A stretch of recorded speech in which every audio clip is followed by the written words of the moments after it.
విజయవాడలో AP PCC chief Sharmila ఆధ్వర్యంలో ఏర్పాటు చేసిన సమావేశాన్ని ఎలక్షన్ ఫ్లయింగ్ స్క్వాడ్ అధికారులు అడ్డుకున్నారు. సమావేశానికి అనుమతి లేదని అన్నారు. ఒకవేళ ఉంటే అనుమతి పత్రాలు చూపించాలని కోరారు. సమావేశానికి Sharmila, CPI Ramakrishna, CPM Srinivasarao, JD Lakshminarayana, Vadde Shobhanatheswararao హాజరయ్యారు.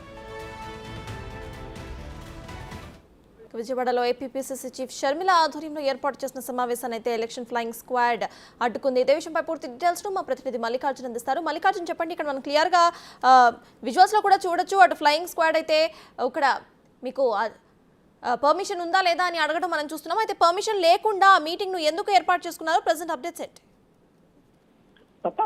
దాదాపుగా ఈ కూటమికి సంబంధించి ఇటు బీజేపీ, జనసేన, టీడీపీ కూటమిగా వెళ్తున్న సందర్భంలో మరొక ప్రత్యామ్నాయ కూటమిని కూడా ఇటు కాంగ్రెస్ పార్టీతో పాటు సిపిఐ, సిపిఎం నేతలు ఏర్పాటు చేసుకోవడం జరిగింది. వారితో పాటు ఇంకో కూటమి కూడా జేడీ లక్ష్మీనారాయణ కావచ్చు, చలసాని శ్రీనివాస్ కావచ్చు, అట్లా కొంతమంది నేతలు కూడా మరొక కూటమిని ఏర్పాటు చేస్తున్నారు. దీనికి సంబంధించి ఈ రోజు కలిసి కొన్ని కీలక విషయాలపై చర్చించేందుకు ఈ రోజు సిపిఐకి సంబంధించిన ఒక భవనాన్ని దాంట్లో కూడా వీళ్ళు మీటింగ్ ఏర్పాటు చేసుకుంటా ఉన్నారు. ఈ మీటింగ్ లో సంబంధించి ఇటు జై భారత్ పార్టీ అధ్యక్షుడు జేడీ లక్ష్మీనారాయణ కావచ్చు, అలాగే ఆంధ్రప్రదేశ్ కాంగ్రెస్ కమిటీ అధ్యక్షురాలు షర్మిల, అలాగే సిపిఐ, సిపిఎం కు సంబంధించిన రాష్ట్ర నేతలతో పాటు మరికొంతమంది కార్మిక సంఘ నేతలు వీళ్ళందరూ కూడా సమావేశం ఏర్పాటు చేసుకోవడం జరిగింది. ఈ సమావేశానికి సంబంధించి మీరు అసలు పర్మిషన్ ఉందా ఈ సమావేశానికి అంటూ కూడా ఫ్లయింగ్ స్క్వాడ్స్, ఎందుకంటే 16వ తేదీకి నుంచి ఎన్నికలు మోడ్ ఆఫ్ కండక్ట్ రూల్స్ అమల్లోకి వచ్చాయి. ఎన్నికల నిబంధనలు ఉన్నాయి కాబట్టి కంపల్సరిగా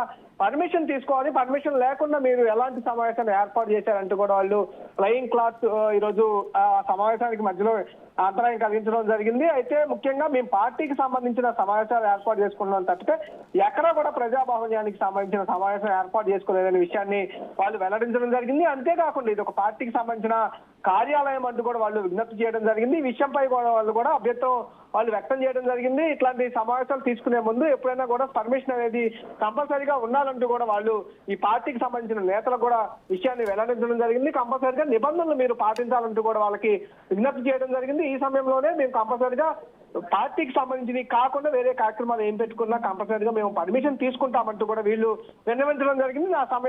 దానికి సంబంధించిన అయితే ప్రశాంత వాతావరణంలో అయితే మిగతా కార్యక్రమాలు అయితే వాళ్ళు చేసుకున్న పరిస్థితి అయితే కనిపిస్తా ఉంది. Right, thank you Mallikarjun.